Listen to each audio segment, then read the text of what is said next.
teams right here would grab something like the Karma or the Azir, very safe blind picks, but because it's G2, I'm kind of holding my breath on what the priority is going to be. I'm very excited to see how well G2 adapt, and also what Origen can do. The last time Origen came back from Rift Rivals, they did not adapt well. Yasuo has been nearly perma-banned against this team, and while it is a flex, we kind of think it's going to go to Perk. Yeah, we expect it to be bot lane, pair that up alongside the Gragas, but obviously they do have a lot of options here. Some of our other teams in the LEC could very likely flex it too, but very few, if any, would be willing to first pick it like G2. So what's the reaction? Do you think that Origen, look towards to grab the Gragas, flex it between support and jungle, and deny that pick that works so well with Yasuo? I mean, I would personally like to see the Gragas here, especially with a lot of the jungle bans that we've seen already. Just give it, as you mentioned, that disengage, engage potential, and denial ability here. But Kold, I think, might prefer to have an early game jungler that can compete more with the likes of Jankos. As far as the Azir pick being locked in, again, we talked about the power of the blind pick. I like the fact that it is now being paired with a potential Olaf. There we go. We saw it in Splice last game, how strong this 2v2 is for early jungle priority, and then that allows Kold to go on the offensive across from Jankos. Well, what is the answer now from G2 Esports? This Yasuo, we need to see time. If the Gragas gets locked in, we feel very confident. That's going to be the duo down in the bottom.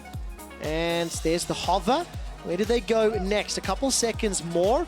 And Corki is locked in. I guess that's a fairly safe sort of mid laner. Yeah, good answer into the Azir. Typically, we see the Corki fall a little bit behind in the laning phase, but Caps on that champion is definitely going to appreciate the outscale potential. Yeah, everything's kind of going according to plan right now. Well, if there was any teams that we're going to play today that I would have said would not play Corki Azir, it would have been these two teams that I would have guessed, and I would have been horribly wrong. But Rakan will be locked in here for Mithy. Slightly different flavor profile for him. He has played it twice this split. 1-1, lost one. I mean, it could be a Corki top.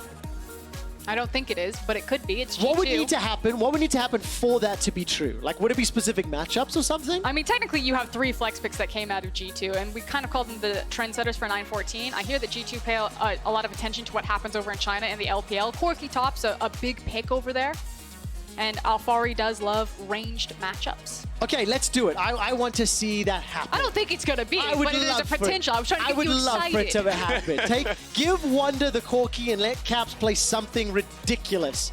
We're entering phase 2. Lee Sin has been denied, so getting a preferential matchup here for Kold's Olaf. Xayah, the response, and Karth is taken off the table as well. Yeah, interesting they went for the Karth this year. I was thinking maybe remove another early game option like the Elise could be a good choice here for the side of Origen, but now makes me think that Jankos will likely try to pick up something like that for himself, assuming the Gragas isn't his pick of choice. Yeah, he's had a very narrow jungle pool to pick from because Sejuani and Jarvan also banned in first side. I like the Lucian ban because it feels like Patrik was looking for something with a bit more teeth or firepower into that bot lane as well as added safety. This might force him onto an Ezreal, possibly a Sivir. Even the Kai'Sa, we've seen actually played a lot during today's game, specifically as an answer to that Kai'Sa, but he does have some good options here for sure. That will then leave them counterpick for top lane, so Wunder will have to go ahead and blind. Do you have a preference on Ezreal over Kai'Sa? There's some scaling here already with the Azir, and it looks like the Ezreal's been locked in. Yeah, I mean, the reason why you prefer Kai'Sa is because specifically against the Yasuo Gragas in the bottom lane, that's like one of the few champions that can disengage from that heavy all-in. The Lucian is one that we've heard teams talk about before as a good answer here, so that was banned away, so Ezreal was sort of the only really good option left into it. Yeah, so just to reiterate, you're talking about Ezreal having the safety there, because you said Kai'Sa, I'm just trying to help you out. The Ezreal, yes. Yeah, the Ezreal. I also think what's really nice is that Ezreal has a lot of through damage and range, as you are excited for that one, Trevor. I love Kled. Kled is one of my favorite champions in the game because his spell names just roll off my tongue so well. And I think the play style of Kled with that charge will also benefit the style that G2 Esports has. Run forward, Gragas, Yasuo, potentially this Elise, and that's a scary combination. Yeah, that's a very scary 2 versus 2 on the top side of the map as well. Kled is so good at turning around ganks because he does get that remount and gets a whole lot of HP back. Elise is one of the few junglers that can contest Olaf in the early game, especially if you do get the jump on him and land that cocoon at the start of your trade. It feels like if Elise finds you first, that most matchups and trades will go into her favor. So does Jankos find Kold first?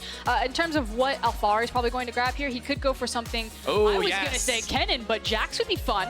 Yeah, I like the Jax as an option to outscale the Kled in the side lane. Importantly, in this matchup, Jax doesn't really have those big cooldowns that you rely on, especially if you go with the Spear of Shojin. You can get a lot of consecutive Counter-Strike stuns out, but also it means that even if Kled is able to remount against you, you can still whittle him down and you don't lose any big CDs from the earlier trades. And now there's a potential game state for Origen. You know, if Jax does fully come online and becomes that absolute terror that no one can deal with, it's so hard to engage on the 4 members of Origen if they look to set into a 1-4, because you're trying to then tackle an Azir who can Empress divide you away, Rakan with so much mobility, the shift from Ezreal, and then Olaf just presses R and walks. Yeah, I mean, it's pretty crazy to say that it's hard to engage when you have a Kled and a Yasuo Gragas on your team, but it's definitely true in a match like this. Well, I'm taking a look at the win-loss for Origen over the last 4 weeks, and they have gone 1-1 every single week. This is a team that when I looked at their spring split, mid-split rankings, they were sitting at 6 wins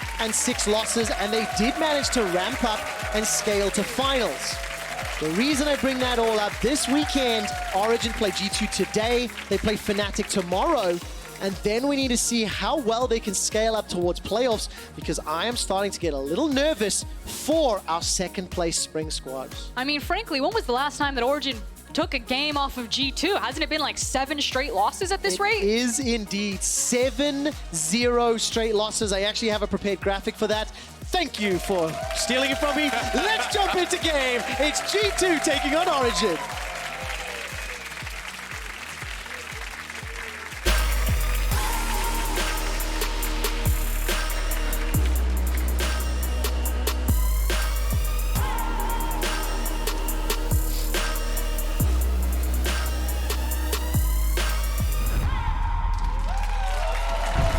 And welcome back to the final game of day 1. As Froskurinn so rightly pointed out, it is Origen on a 7-game losing streak. Disregard the names at the top of your screen. It is G2 versus OG. And the all-time record between these organizations is 18 wins to 3 losses in favor of G2 eSports. That's a pretty lopsided head-to-head, if you do ask me here. Now, getting into this game, Origen started off splitting up, bringing their duo lane up towards the top side of the map. I was actually really hoping they would go for some sort of level 1 play, because with the Olaf level 1, Ezreal Rakan 2, there is the ability to make stuff happen. And specifically Kold in this matchup up against Jankos, I do want to see him trying to split the map in some way and trying to, you know, go for invades like we saw in our last game. It was a very, very strong start that wasn't ultimately executed upon, but I think there's definitely room to do it in a match like this. But it looks like it is going to be a bot side start for both junglers. Jankos starting on his red, Kold onto his blue, so potential pathing and setup here for a top side gank. Yeah, what'll ultimately end up happening here is Kold probably goes for a full clear, get that level 4,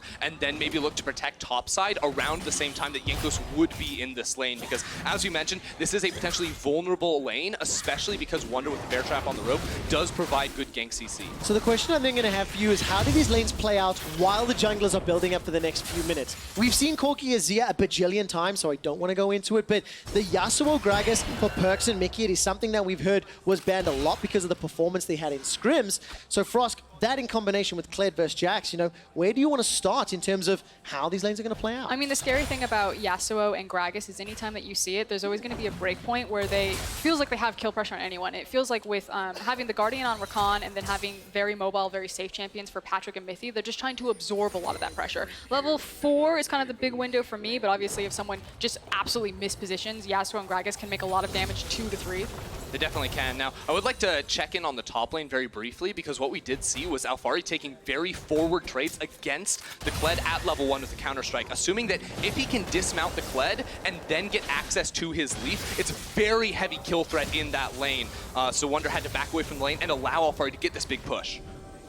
Oh, while that's going on, Wunder's going to be able to get Skarl back from the bushes just as Alphari leapt forward and looks for the counter-strike. So pressure up in the top lane. Kold and Jankos, they're going to be shadowing this top lane. And I also like the fact that Nukeduck's taking this big window where he knows that both junglers will be topside to go hyper-aggressive on Caps here and really chunk him out underneath this tower. Yeah, so right now, Kold has a lot of support from his lanes. Yes, Alphari did go back to base, but they had the push. So he's able to sit here inside of the river and clear away this Scuttle Crab. At the same time, Jankos was not able to go ahead and start up his Gromp. And this is going to be especially poor for him because on his second clear through the jungle, this Grump will still be level 1, meaning he gives significantly reduced experience, especially because Jankos is going to be much higher level than that camp. And I also want to shout out to Mithy here as he trades some blows with Mickey. He used this time to wander up and place a ward right underneath Jankos' Raptor camp. They know that Jankos is in this bottom river. Well, let's take a look what happens as Jankos now finds a flash from Patrik. The cocoon, while it finds a target, the flash was instantaneous, and Nukeduck is going to TP back to mid lane. That's a bit... Yikes. So what is it specifically? Like, is it just the fact they even walked into the river? Well, you saw Jankos' path on the through the Raptor camp. I'll hold it though. It will indeed. The bear trap on a rope is going to dissuade Kold from going any further, and Skarl was not able to get proc. Right, so right now, because Jankos was spotted bot lane, yes, he got the flash, and that's a big win for him. But right now, the wave in top is absolutely miserable for Wunder. There's so many ranged minions that it is going to be pushing back in towards Alphari. So you notice Jankos' early pathing, he goes straight back towards this top lane off the reset to try and help bounce this wave. That means push it all the way into the tower and let it reset. But there is an important ward inside the lane from Alphari that should see Jankos if he comes for this. Oh, but he went underneath it. He hasn't been spotted. No, he hasn't, but there's a fight in the bottom lane. Mithy's going to be able to dash away towards Patrik. The cocoon onto Kold has done so much damage. That's a flash forward. The rappel comes down. Alphari's looking for Jankos. Defensive flash away. A little Spiderling gets killed. Nobody dies yet. Action across the map, however. Oh, Collapse is going very low. Flash available to him.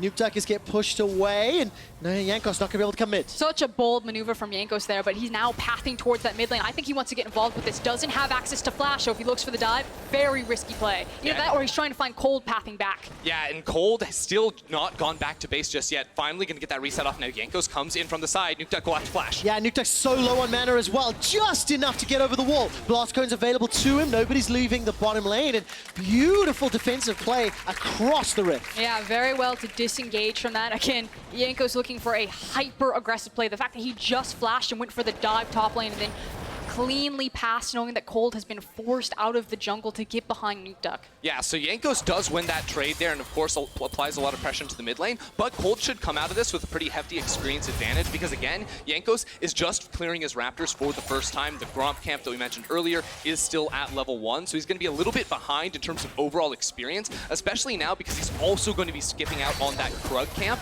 which means that Kold gets to have this very clean path bot to top and get a big clearer. Oh man, Alphari's doing such a good job. 200 hit points, 100 hit points underneath the tower. Alphari over chases, cannot get the last auto, and Wunder gets first blood. Disaster, overzealous, overreaches, and Wunder punishes him for him. It was going so well for Alphari. It was looking so good. It felt like Alphari really sort of understood how to play into Kled. He was getting favorable trades, but Ender just messing up that last auto. Yeah, I mean, he greeds underneath the tower going for the flash. Of course, Wunder's flash came through first, which meant that there was no way Alphari could actually make that trade work out. All of a sudden, this top lane shifts significantly. All right, so we're looking at this. This is the pro view from the perspective of Wunder. But I should be fine. And then fighting on bounces is good for me because I went really hard 1v1 now. You should check this. I literally didn't even just say want to anything. listen. I mean, you can't, right, when you're under that pressure. Really nicely done, and just no panic at all. Yeah, I mean, the worst part is that Alphari actually played it really nicely. He held his counter-strike until Wunder came out of the dismount. That's exactly what you need to be doing in this type of matchup, but as we said, just a little bit too much greed. Now seeing setup, however, it's a reset from both junglers. You can see that Jankos is going to take his reset right now, whereas Kold has advantage to getting early on to the map. So with this added time where Jankos isn't in position to make a play, what does Kold go for? Happens to be the guard camp. All right, so Kold is now approaching level 6. Got himself that chilling smite accrued, with the exception of Wunder being up 10 CS for now and that kill. It's pretty much even across the rest of the map. But take a look at this, level 6, instantaneous engage on Mithy, flash forward from PerkZ, and he manages to find a beautiful kill, combining absolutely every combo. There was no hesitation on the body slam into ultimate from PerkZ. Also, EXP mismatch there. The fact that Mickey was level 4 when that engage started, which allowed PerkZ to get the level 6 since his support wasn't in the lane, and Patrik and Mithy didn't have access to their ultimates. Okay, bear trap on a rope is doing a lot of work here. Skarl is also going to help Wunder out. He's going to try and use that jousting to get to safety. Skarl comes down, pocket pistol by some distance. Wunder's running for his life, and this should be the kill. Managed to secure. Skarl was milliseconds away from coming in, but PerkZ once again gets a kill in the bottom lane. Yeah, Patrik was still isolated down bot lanes. The teams go tit for tat right there. Wunder almost able to turn it in that 1 versus 2, but ultimately it's still G2 that went out across the map. And now Nukeduck in trouble. Ooh, just gets out of range of that cocoon. A little bit more mana this time round. Got his flash available to him. G2 Esports 3 kills to 1. Got themselves a 1,400 gold lead, and Jankos will try to steal the Sentinel. Yeah, just trying to constantly punish when they get information that Kold is on top side. So not only the bot lane dive where PerkZ picks up the kill, but now also stealing away the blue buff. Yeah, and the next play I expect to see from Jankos after his reset is path through clears jungle and then probably set up for an early Drake because of the control they've generated through this bottom lane. Again, Jankos actually passed all the way around right here, and still the stun came through off that body slam. What you gonna do but die? Yeah, it's just real challenge. And of course, when there's a giant minion wave for PerkZ to just use the sweeping blade to chase through, it sets it up so easily.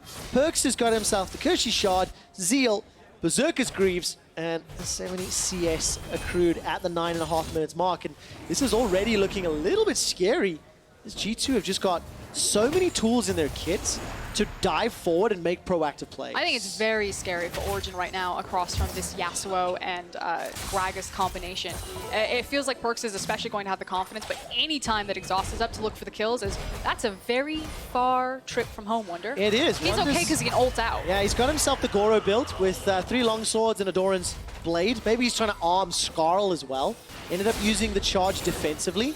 A little bit of an optimistic cocoon there from Jankos, but Mickey's getting very close to level 6, and the final breath from PerkZ is available for a potential another engage. Yeah, so from G2, I believe there was calls down bottom lane saying we can look for an engage relatively soon, because Jankos has forsaken his top side camps for a very long time. He spent a ton of time hovering around this bottom side of the map, and now with that pressure, Mithy and PerkZ have just left bot lane. They're looking for a gank mid. Okay, let's see if this works out. Mithy and Patrik are making their way up. Are they bold enough? Oh, that's so good! The displacement from the package is all that's needed. Caps is still going to be able to escape. He's got flash if necessary. PerkZ gets caught underneath the tower. He manages to stay alive just a few seconds longer. Not until Mithy takes him down. I think maybe with the Ignite. Kold is Ragnaroking away to safety. Here comes Patrik. He takes a barrel roll to the face, and now the mid tower is under siege. Just an unreal play there from G2, going 2 for 1 in the overall trade, and Alphari not going to fully commit for this roam down towards the mid lane. OG give up. And where there's smoke, there's fire. It was expertly set up before they went for the dive by the 3 control wards, because they've had absolute control since PerkZ and Mickey have just been flexing on Patrik and Mithy down here. Full control of the bottom side river that allowed them to place those control wards to catch Nukeduck by surprise. And look at that, using the package to set up for the Yasuo ultimate. Beautiful stuff. And I think Mickey also did the flash body slap, so even if the Valk hadn't connected, there was going to be follow-up. Now you know that cast is so been good too, right? Like they landed on towards Mickey. I think he would have liked to pick off Kold there as well, but ultimately still get the flash out of the Origen jungler. So even when it's PerkZ going down, giving up the shutdown, it's still a 1-for-1. This is just yet again consistently beautiful League of Legends from G2 Esports. They're the #1 team in the league right now. They're under no pressure to keep showing all these different things, yet they still are. They're innovating. They've got the Kled, they've got that Yasuo Gragas that we've seen banned so many times. And that's what we come to expect from this team. When they don't do this, then I'm going to start getting worried. But I am starting to get a little nervous for Origen. You know, Alphari's once again going for an engage, but they're 5-5 now. And they're already falling significantly behind G2 Esports. But Origen are playing with the numbers advantage since Kold's down here. They're trying to then use that numbers advantage to take complete control over this jungle, and you constantly see Nukeduck cheating down because they're either looking for Mickey and PerkZ to overstep, get picked off, or they want control over this mountain dragon where they can secure it. That's a TP top from Azir. It is indeed. When we cut to the fight, Alphari's going low, Wunder's running for his life. Jankos forced to zone away as well. Flash for flash, Alphari can't find it. Caps has joined the fray thanks to the teleport. True shot barrage, not gonna tag him, but here comes Jankos. Look for the cocoon, flashed away by Nukeduck. Caps has got a lot of hit points to work with. The big one's being loaded up and charged. The counter-strike locks him down. Caps blows him up. The fangs are sunk in, and the missiles bring him down. And this is so devastating for Origen. Look how much they expended into that play. They were trying to set up around the mountain drake. They have all of the wards over it. They were playing with the mid lane priority. They were constantly cheating in. By going for that TP play to try to make something out of what Alphari was trying to create, they lose so much in return. And even worse, that's the lane that's supposed to be working for them. Now PerkZ going for the 1v1, but it's about to be a 1v3. For it, Kold and Mithy are coming down. Flash is available to PerkZ. Sweeping blade as well. Can he outplay the CC? Insta charm Very good reaction from Mithy, just waiting for the control, or for the contact from the champion. Yeah, nicely played there to make sure that PerkZ had no ability to escape from that play. They're also going to be getting some money off the plates on that bottom lane turret. Just everything they need right now, because right now the game was starting to spiral out of their control. This can be really scary, however. Caps has a completed Trinity Force. He's sitting 3, 0, and 1 onto this Corki. Yeah, I think Origen definitely need to respect G2 poking their heads in here. Okay, Mithy should be shut down here. Oh, good flash to get away and actually just sidestep the final mission. That's such a good cocoon. Alphari gets shut down before he can engage. True Shot Barrage comes up. The dragon is secured, but another missile to the face. Now here comes the charge! Nukeduck's going to be able to evade. Mickey's going to use the speed up for now. Caps will look to steal away the blue buff. Now they did get, or Origen did get the dragon, however G2 will now take the blue buff. They have priority over the mid lane. They can now rotate in, and I think overall Origen are actually going to lose out a lot more in the extended measure of this play. Yeah, because right now G2 continue to move inside of the jungle and just zone Nukeduck away from the tower. Wow, Pobel to chime in. Corki Azir, Corki Azir, Corki Azir. It's Corki that is winning this matchup right now. Just to quickly put some things into perspective, in the previous game, when Jizuke played the Corki against Humanoid's Azir, he ended 15 minutes with a +8 CSD. We're not even at 15 minutes yet, and Caps, maybe the best player in the West, is sitting with a +12 CS and a 5-0-2 score. I'm just going to say, counterpoint. Yes. Nukeduck was camped. Okay, just fair. Counterpoint. Very fair. I would prefer to leave the context out so my stat is more true. But your stat looks impressive. That's why I get protected by my analysts. Thank you, Frosco.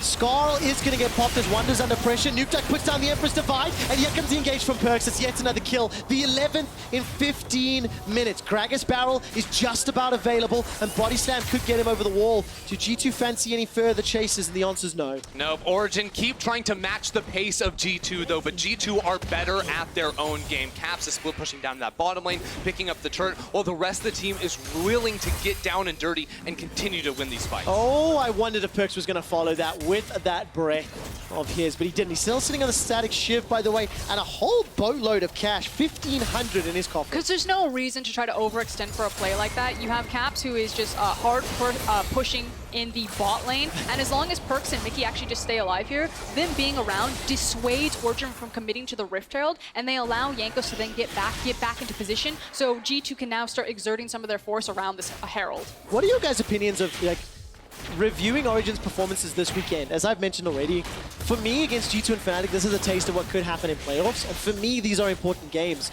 Do you share that sentiment, knowing that, you know, OG was 6-6 at this point, lost split, and still made finals? I mean, the concern for Origen fans that this team, after Spring's, okay, Hello? is just trying to kill Patrik in a 1v2 underneath a tower. That's not okay, and that's probably concerning for Origen fans. Yeah, absolutely the case. Frost seems to be dying and falling on top of the monitor. What's your take on the situation? You know, like, Patrik, who expects that? Caps just rocks up with his package. He's got the wards around him. He's like, I can do this. This is totally fine. He could have killed Patrik there. Yeah, he could have. That was definitely the, no, this is Patrik, as he's being just picked away from. I mean, it's definitely the case, right? But I mean, 5,000 gold lead, 11 kills to 3, 2 towers to 0. Like, this is just what you expect from G2 OG. It feels inevitable. You're going to have to update your gold stat because it's about to get worse. Haven't answered the question, Frosco. Do you put a lot of importance on this weekend's games? I mean, I guess I would have to take the team line and say no, that it's a best of one, that ultimately Origen's line consistently has been, we will be ready in time for playoffs. Now, do I think that that's a bit of a cop-out answer? Yeah. Yeah, I think that if you're the best team, like G2 have proven themselves, you can win in the best of one. You don't need to wait to the best of 5 to turn it on. That said, Origen are also across from G2, and G2 does this to every team they face. That is also true. You have to reevaluate the equation. The Rift Herald, by the way, has now been summoned up in this top lane. It will get a boop onto the tower. I wonder if one day G2 will try to get the Dancing Rift Herald. It hasn't happened many times in the past. It just seems like the kind of thing that team would want to play Surely for. they've done it before. I don't think on broadcast anyway. To my knowledge. I think to my knowledge, Fnatic are the only ones that have. Did they do it to TL? Well, I have to double check. I mean, I'd have to double check that. I don't recall off the top of my head. Rift Herald wasn't the only one dancing then. Well, exactly the case. But I mean, look at the items. Rapid Fire Cannon, Trinity Force, 502 for Caps and 170 CS. BF Sword as well as Ruby Crystal picked up for PerkZ in the bottom lane. He's got the Static Shiv. And while Patrik is farming up his second items, Alphari's going to fancy another shot here, but I don't think he's been able to catch Wunder. Yeah, I don't think so. But I just want to compare the itemization of our two mid laners in this game. On one hand, you have Azir, you know, doing pretty well. You got your Lost Chapter, you got a little Stinger. So that's 2 completed items, right? Right? No, that's No? thrift You shopping, don't my think friend. so? Okay, That's- yeah. That's because Caps right now has a Yes. full Trinity Force and Rapid Fire. That's absolutely disgusting, the difference between those two. He's been farming champions as well as he's farming minions. Look at the gold, that's 4K almost. Guys, I hate to interrupt you, but they're Unbelievable. looking at a dive. Now, Nukeduck does see this, and Mithy is kiting around behind because he's trying to look delicious. He's like, I'm fried chicken. Dive me. I dare you. Yeah, but what is the response? I mean, Mithy is waiting in the wings. While that's happening, by the way, dive up top. So it is a skirmish on multiple fronts. Wunder's going to be able to survive for a few seconds longer. Down in the bottom lane, the fight goes continues. Caps. Skull has been proc. Teleport coming in. Wunder's going to try to get over the wall. Pocket pistol sends him over the wall. Unmounted. Kled manages to escape. Caps is now in trouble. No, he's not. We flick over to the fight, and Caps gets a double kill. Absolutely unreal right there. The late TP to enter into the fight. Wunder somehow makes that alive. And then just one auto attack is the only difference between Caps living and dying. Yeah, huge credit to Wunder, the fact that he's able to get over the wall, but Mithy is desperate. Can he get something? Let's take a look. Final breath being held on to. Mickey stays alive a few seconds longer. By the way, Jankos was able to pick up the dragon. And the second kill that Origen have secured is the fadeaway onto Mickey. And it just doesn't feel like it really matters. This replay brought to you by Alienway. Yeah, we'll see this one more time because OG, they see 4 people bot lane. It's a 2v1 situation up here, so of course they try to get this kill on towards Wunder, but he delays so much time flashing over the wall right here and then using the Q from his range swarm to pop over the wall at the same time Alphari gets in here. It's just beautiful stuff from him to stay alive for Caps to come in and clean up. I can only think of, there's a song, I don't know if anyone knows it, The Lemon Tree. It's like, I wonder, This is another old Is that like It is, it 60s or 70s? But I'm going to modify the lyrics just for a second, and please Or are indulge you? me, right? But it's like, I wonder how, I wonder why they tried to kill me under the top lane tower, and Claps teleported in to make them cry. I bailed out of singing because it's awful, and I didn't want to get clipped out. I think you that was the actually- worst song It was ever. so bad. You had to commit. What I will do is I'll actually try and make it for Twitter for later, but not in-game. It's just, it's 20 minutes in, guys. It's 8,000 gold up. And the morale in the OG camp has to be shattered. But I'm just continually impressed by how G2 are moving around the map. They're still taking towers, they're still taking dragons, and they're still just killing Origen in every opportunity. And Patrik, they didn't dive him last time, but they did this time. Yeah, the long-range cast there, then procs the Yasuo ultimate, so they're able to pick him off there. It felt like what Origen were trying to do is set up a potential pick when G2 were walking into the area to place down deep vision. Unfortunately, G2 expertly moved in all together, so there was never going to be an opportunity to get an unfair, advantageous fight for Origen. Let's take a look. Oh my word, that damage. Mickey and Caps almost kill Nukeduck before he can do anything. The first tower that Origen secures down in the bottom lane is Alphari with his Trinity Force. We're now 21.5 minutes. Baron is secured, and man, you just keep looking forward. You just keep thinking, where does G2 stop? Because they haven't really showed anything 9-14-wise. The Yasuo Gragas we've known has been a thing for a while, and while Kled is new-ish, right? It's also something that you anticipate and expect Wunder to have in his wheelhouse. And it's also the fact that this just has been a very clean game. I feel like a lot of that really started out with Jankos, so huge credit to him getting that early game rolling. In terms of what Origen were trying to hope to do is stall out this potential Baron, allow Alphari to continue to play these side lanes, get more confident in them, but G2 puts you on a clock and they never show up late. Yeah, I do like to see how G2 try to close out these games because it's not every day you get a 21-minute Baron, but when you do, your name is probably G2. Yeah. And they're just grouping up 5 people in the mid lane, right? Wunder went down bottom lane, even though there was a way for him to pick up. The initial play was, can we move 5 mid? Can we get a pick and just break the base? And one of the nice things about Gragas as a champion is it feels like in a Corki Azir meta where you're just constantly shoving farm into them and you just boringly watch them clear it. Gragas threatens teams under towers because he can use the ultimate to scoop them off of it. Yeah, and look, even with 2 towers in the mid lane, they still stay mid lane. Alphari's pushing bot lane, but it's so slow, G2 can just walk up and smack this tower. And also add on to the fact that you've got an Elise in the jungle, and Gragas plus Elise. Bye-bye. The threat is immense. then when you want to get to this point where you want to force an objective, Kled's ultimate breaks open the base. Alphari is faffing about with minions, and it doesn't matter. Nukeduck goes down, and G2, they're looking for the win. Yeah, this might just be game over right now. They still have cooldowns. Patrik gets exploded, and they're on the next tower. Mithy and PerkZ, if they wanted to, could tower dive the fountain. G2 have a penchant for diving the fountain for kills. 15 in 23. Explosive cask has been used. Nobody was knocked up, though. There goes Mithy in for the chase. I'm waiting to see if PerkZ gets the final breath. There's the re-engage. The stun instantaneously. PerkZ gets yet another. Kold and Alphari are running for their lives. PerkZ finally uses the ultimate. The Nexus has been killed by the Winions, as all of a sudden Nukeduck has respawned from his earlier death. There is a teleport available here for Wunder to come back into the fray, as he's doing. Titanic Hydra. Black Cleaver has now been picked up. We're only 23 minutes into the game. The Nexus has still not been taken down yet. Finally is the focus. There go G2, looking for kills under the fountain. Maybe the bear trap on a rope was to get people out of the fountain. The Nexus goes down, and G2 stand victorious. It feels inevitable that you will lose to G2 unless you learn to match G2 like Fnatic did in week 3. Look, we were promised a rematch of the spring finals, and that's exactly what we got. Oh, that might be the most BM thing I've heard today. I mean, there was a, you want to talk about BM, the fact that G2 just let the minions kill the Nexus, that they were just hunting for kills, TP'd back in. Like, PerkZ was standing in front of the Nexus, he couldn't hit it. That's mental warfare. It is, but it's something they do all the time. I actually have to tailor my win moments when casting G2 games in anticipation of the fountain dives, and it does make me very happy to see both Vicky and PerkZ giving Mithy a hug there, especially after the beating that Mithy and Patrik just received. Like, 6-2-3 on that Yasuo, 7-0-7 on Caps' Corki, a 24-minute victory. It's beautiful. The challenging thing is deciding who actually gets player of the game, since we can only select 3 people and give it to one. I thought that Mithy had an incredible game onto the Gragas. Obviously, PerkZ in tandem with him, the bot lane for G2 is just unreal. Jankos setting up a lot of those early game plays and aggression. Obviously, Caps on Corki running around everywhere.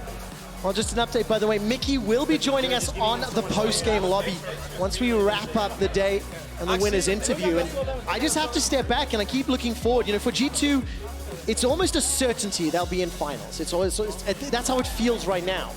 But I'm going to look beyond that and look at Worlds in Europe, and I look at the other leagues and teams, and I wonder to myself, where will we find the challenge? Obviously, Fungu Buffalo have it in them. We've seen that time and time again. And I know it does sound like a joke, right? But legitimately, G2 just suck against PvP. But when we look at other teams, like, how on earth do we go to the World Championships, and where do we find a contest for this level of performance? I mean, you're looking at teams like TOP and FPX from China. Of course, Invictus Gaming's always going to be on everyone's lips. You're looking at Danwon and Sandbox from the LCK. They just faced earlier this morning, and it was an explosive back and forth game that kind of measure a lot of this tempo and this aggression that you're seeing from G2. Like, against Origen, it felt a bit like a stylistic mismatch. Yeah. But... And does this G2 look even better than Spring? I mean...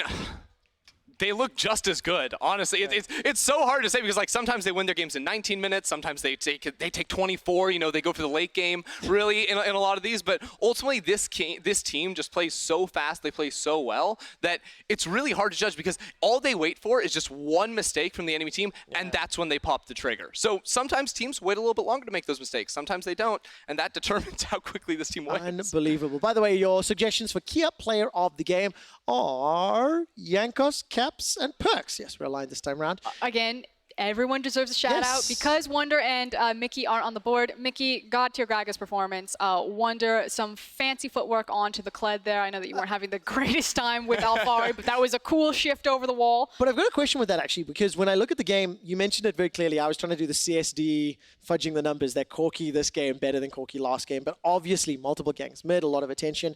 But in terms of the only player that I really felt matched his opponent, I thought Alphari did a fairly good job into Wunder. Is that fair? But I mean, so it's a weird game for Alphari because yes, early on he played the matchup super well. You know, he took a lot of very good trades, but then the second he makes that flash misplay underneath the tower, the lane just falls apart. No longer is he able to step up and play as aggressively. Yeah, that's around the same time his team starts losing as well. So his early laning phase, yes, was good. Then there was a critical mistake and we never really got to see him in the game again. Yeah, unfortunately, we didn't get to see much of Origen for the rest of it, in fact. So congratulations to G2 for the win. We're going to head on stage where Law is standing by with claps. Thank you very much, guys. And thank you, Claps, for joining me. Do you guys have to dive in the fountain when you guys smash them already? So we always want to get like the last kills. Obviously, we were trying to like see if we could make Luca get another death.